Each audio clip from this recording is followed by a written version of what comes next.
መዝሙር 13 በቅንፍ 14 ለመዘምራን አለቃ የዳዊት መዝሙር። ሰነፍ በልቡ አምላክ የለም ይላል። በሥራቸው ረከሱ ጎሰቆሉ፣ በጎ ነገርን የሚሠራ የለም። የሚያስተውል እግዚአብሔርንም የሚፈልግ እንዳለ ያይ ዘንድ እግዚአብሔር ከሰማይ የሰው ልጆችን ተመለከተ። ሁሉ አመጹ በአንድነትም ረከሱ። በጎ ነገርን የሚሠራ የለም፣ አንድስ እንኳ የለም። ጉሮሮአቸው የተከፈተ መቃብር ነው፣ በምላሳቸው ሸነገሉ። ከከንፈራቸው በታች የእባብ መርዝ አለ።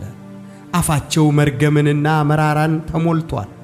ደምን ለማፍሰስ እግራቸው ፈጣን ነው። ጥፋትና ጉስቁልና በመንገዳቸው አለ፣ የሰላምን መንገድ አላወቁትምና። እግዚአብሔርን መፍራት በዓይናቸው ፊት የለም።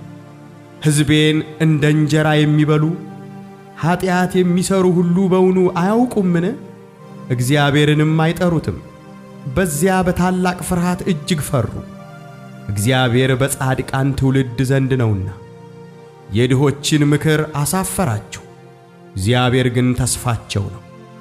ከጽዮን መድኃኒትን ለእስራኤል ማን ይሰጣል? እግዚአብሔር የሕዝቡን ምርኮ በመለሰ ጊዜ ያዕቆብ ደስ ይለዋል፣ እስራኤልም ሐሴት ያደርጋል።